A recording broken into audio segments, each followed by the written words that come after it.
Hello, hello, hello. Welcome to Inner Conquest, the world's greatest modern metaphysics channel. I'm your host, Jacob Edens, and today we're going to be talking about your chronic story. So when you have your realities basically bifurcated into two sections, right? You have your third dimensional reality, and then you have your internal reality. What you're doing on a metaphysical level is you're essentially repatterning emotional patterns in your field or your grid. So when you think about a field or a grid, right? Think about kind of like a big ball that's blown up in like a hologram. Like if you've ever seen like a hologram in Star Wars, or if you've ever played the game like Fortnite, you see like how they have the hologram of the things they're gonna build, they press the button and it like constructs it in real time, right? So your fourth dimensional reality is sort of like that hologram, right? And everything in reality has holographic properties, but for the sake of argument, what we're going to do is we're going to break reality into two different sections. So you have your physical and then you have your non-physical, right? So when you look at the Bible and these ancient texts, and they're like, you know, use the force, Luke, like you know, look and see what can't be seen and have faith or loyalty to what can't be seen over the seen. What that means is you are meant to focus more on the blueprint rather than the end finished product, right? So if you're playing the game Fortnite and you have the idea to build a fort, right? What you want to do is not go and try to find a bunch of other forts, break them down, and then manually reconstruct them. You just open up your little schematic thing and you see the blueprint of what you want to build, and you kind of play around with the blueprint in your mind of how you want it to be. And then you focus in and add energy and intention to your decision of which blueprint you want, and that will lock it into physicality. So that's what that means by understanding that loyalty to an unseen reality is not loyalty to an unmanifest reality. It's a manifest reality that is just not physically dense to the point of a third dimensional reality. So when we create reality, what we want to do is we want to basically go about our day and understand the patterns and the cycles of the different blueprints that we're energizing, right? And that could be a thought construct. That could be an emotional state, right? That is really crystallized into an assumption.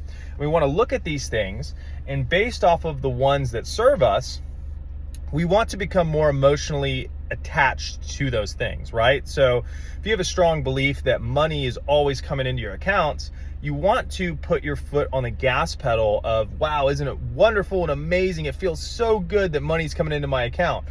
But if you have a current playing out scenario of maybe lack, what you want to do is you want to take your foot off the gas pedal, meaning that you want to become more indifferent to that. Doesn't matter, not a big deal.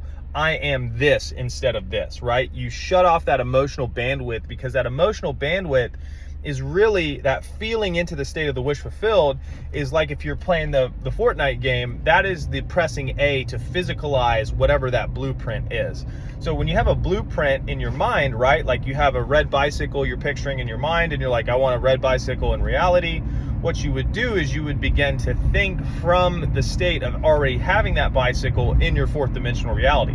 That would mean that you would go through mental movies of you riding it, looking at different things, of you maybe working on it, of you doing things that all have the common theme of implicating you in owning that bike, right? The biggest mistake when you first start off operating from your fourth dimensional mind and using it to construct your reality is essentially thinking of the state rather than from it. So instead of going and just assuming it's already yours from that mental kind of positioning, you may think, well, how's it going to come to me, or this, and this, right? So that could tie into what people would call like a quantum leap, right? A quantum leap is essentially just if you had two dots on a piece of paper, instead of drawing a line and walking down the line to dot 2 from dot 1, you fold the paper in half and you bring dot 2 to dot 1. So what you're doing is you're basically collapsing space and time through an assumption that it's already yours now, regardless of external circumstances. Because when you have to have external circumstances to give yourself permission to form an assumption in your mind, you've basically handicapped your creative abilities, because you've made a god out of the external world, right? So if you're thinking and acting and operating from a position of operant power type of identification, then you just go and you act, right? You just take your mental assumption and you form it to what you want, and you persist in it until it hardens into a fact. If you have an external circumstance that basically negates whatever your mental assumption is, and you allow that to affect the way that your fourth dimensional reality is organized, then you've basically made that thing into your boss, right? If this person doesn't do this, then I'm not going to get this. Doesn't matter, right? Because from your level of perception on a third dimensional human plane, you can't see the orchestration of how things go behind the scenes. So as soon as you value tag something as not working out in your favor, you formed an assumption that it's not working out in your favor. And if you chronically dwell in that state of anxiety or worry that it's not going to happen, then you're energizing that construct, that blueprint, to manifest itself into your reality in a non-favorable way. So the best way to deal with those unwanted states of consciousness is to become completely indifferent towards them. And if you break down really what indifference means, it's just not reacting and not feeding it emotional energy.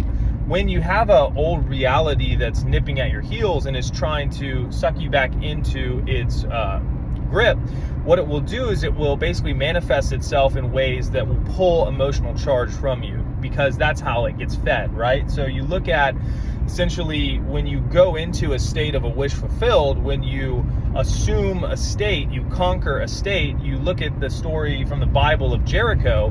What happens is when you go into a state, any state that you go into is given unto you freely. Because if you remember how Jericho was conquered, there's two aspects which represent details of your consciousness which allow you to conquer states. That's why this channel is called Inner Conquest.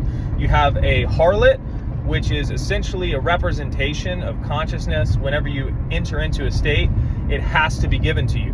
If you go into a harlot's brothel, right, and you're like, I want to sleep with this person, they're like, well, of course, right? They give you whatever you want. That's the juxtaposition of consciousness, or the basically the representation of the state of consciousness, to where whatever state you go into has to be given to you because you are the Lord, or whatever you want to call yourself. The second is the spy. The spy is essentially your ability to move in a fourth dimensional reality freely, regardless of what your third dimensional reality is.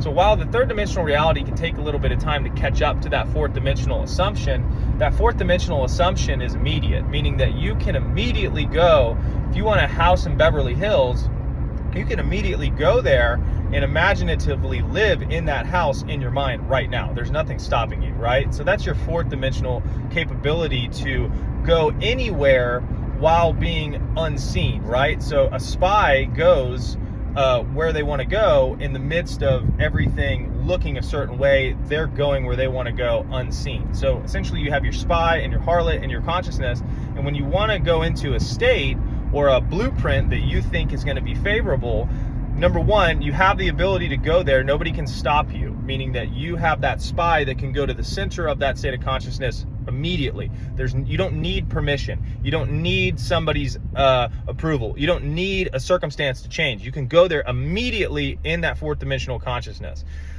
The harlot means that once you've adopted and assumed and persisted in that state has to be given to you, i.e., you reap the fruits of that state in physical reality, meaning that if you persist in that state, that has to crystallize into a third dimensional reality, because everything that's a third dimensional reality right now was simply thought of and constructed in a fourth dimensional reality. I mean, look at everything, right? Like roads, some dude had to sit down, draw that. Some dude had to figure out how to make concrete in his mind. He's like, well, if we mix these rocks, then they'll be more liquidy and then they'll harden. Like that type of shit is all in your mind that was thought of and then persisted in long enough, and then it externalized into a fact.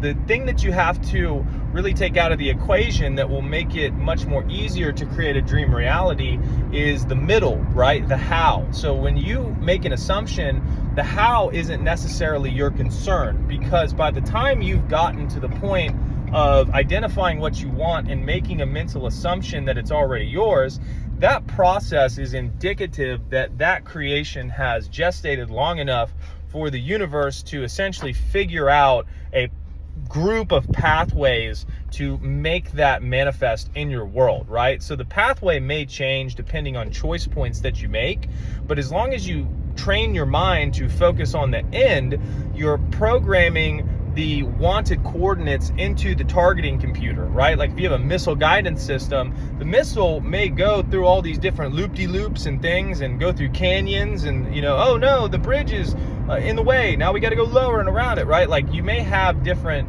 movements in the actual flight trajectory, but what matters is hitting the target, right? So when you look at hitting the target, missing the target is sinning. So don't sin. Sin's an archery term. You want to hit the target 100% of the time. And the way that you hit the target 100% of the time is not by micromanaging your third dimensional reality, but by controlling that fourth dimensional reality to ensure that the mental movies, affirmations, and feeling states that you're entertaining chronically are in alignment with the realization and or fulfillment of your dream vision. So I hope you guys enjoyed this video. If you guys have different videos that you want made, leave it in the comments. The link tree is where all the coaching is. So if you want calls, text message support, or emails, check out the link tree so you can purchase that and book calls if you want to shift something in your reality. Other than that, go conquer. Have a great day.